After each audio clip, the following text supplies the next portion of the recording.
నమస్కారం అండి. ఈరోజు మనము ఆస్తమా గురించి డిస్కస్ చేద్దామండి. ఎందుకంటే ఇప్పుడు వచ్చేది ఇంత చలికాలంలో. చలికాలంలో చాలామంది పేషెంట్స్ వస్తుంటారండి నాకు. సార్ మాకు ఎక్కువ ఆస్తమా నుంచి బాధపడుతున్నాము. అనేక రకాల ఇన్హేలర్స్ వాడుతున్నాము. అనేక రకాల టాబ్లెట్స్ వాడుతున్నాము. రొటాహైలర్స్ వాడుతున్నాము. గొట్టం గోళీలు పీల్చుకుంటున్నాము. అప్పుడు మాత్రం తగ్గుతుంది సార్ ఆయాసము. తర్వాత మళ్ళీ స్టార్ట్ అవుతుంది అంటుంటారండి. ఈ ఆస్తమాకు ఎలా ఉంటుందంటే మనకు ఎక్కువగా బ్రీతింగ్ డిఫికల్టీ. అంటే మనకు శ్వాస ఇబ్బందికరంగా ఉంటుంది. దాంతో పాటు పిల్లి కూతలనేది ఎక్కువ గమనిస్తుంటామండి.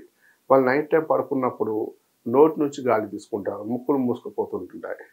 దానివల్ల కూడా చాలా ఇబ్బంది పడుతుంటారు. శ్వాస అనేది చాలా ఇబ్బందికరంగా తీసుకుంటుంటారు. వాళ్ళకు విపరీతమైన దగ్గు, పొడి దగ్గు ఉంటుందండి. అంటే నంజు, తెమడ ఫామ్ అవ్వడం చాలా తక్కువ.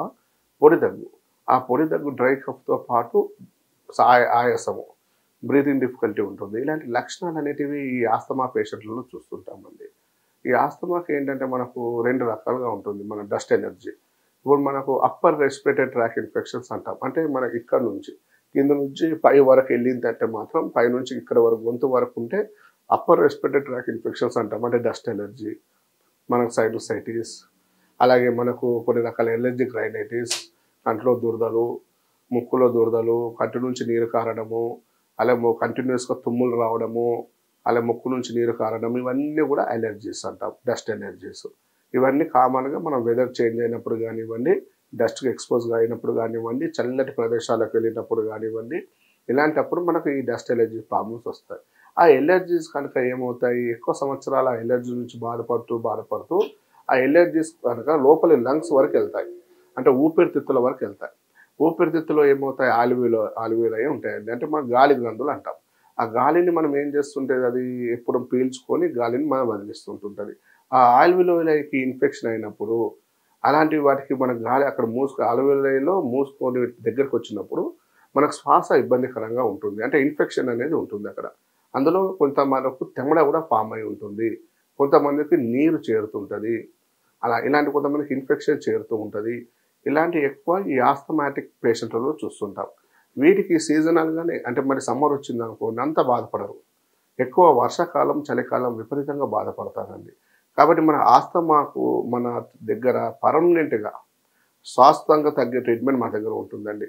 అంటే చాలామంది సరే మేము ఇన్హేలర్స్ వాడుతున్నాము, అది నెబులైజేషన్ పెట్టుకుంటున్నాము, అలానే ఎక్కువ ఆస్తాలిన్, బుడోకాట్ ఇవన్నీ వాడుతుందని చెప్తుంటారండి. అవి కొంతవరకు ఉపయోగపడుతుందండి.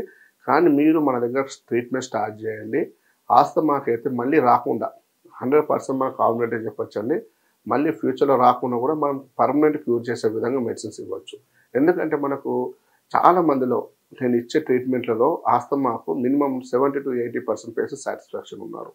వాళ్ళు చాలా ఇబ్బంది పడ్డారు. అంటే చిన్న పిల్లల నుంచి కూడా మనకు ఎక్సలెంట్‌గా ఇవ్వచ్చండి. 3 సంవత్సరాల పైబడ్డ నుంచి 60-70 సంవత్సరాల వయసులో ఉన్న వరకు ఎవరికైనా ఈ ఆస్తమా, ఎలర్జీ రిలేటెడ్ ప్రాబ్లమ్స్ ఉంటే గనక మనం లైఫ్ లాంగ్ మెడిసిన్ వాడక్కర్లేదు. ఎలాంటి ఆపరేషన్‌లు అక్కర్లేవు. సైనస్ కూడా ఎలాంటి ఆపరేషన్ లేకుండా మనం క్యూర్ చేయొచ్చండి. కాబట్టి ఒక్కసారి మీకు ఈ ఆస్తమా ప్రాబ్లమ్స్ ఉంటే గనక మా దగ్గరికి సంప్రదించండి. దాని గురించి మీకు పూర్తిగా వివరించడం, అలాగే ఎలాంటి మందులు వాడాలి, ఎంత సమయం పడుతుంది, ఎంతవరకు మనం తొందరగా క్యూర్ చేసుకోవచ్చనేది చెప్పడం జరుగుతుందండి. నమస్కారం అండి.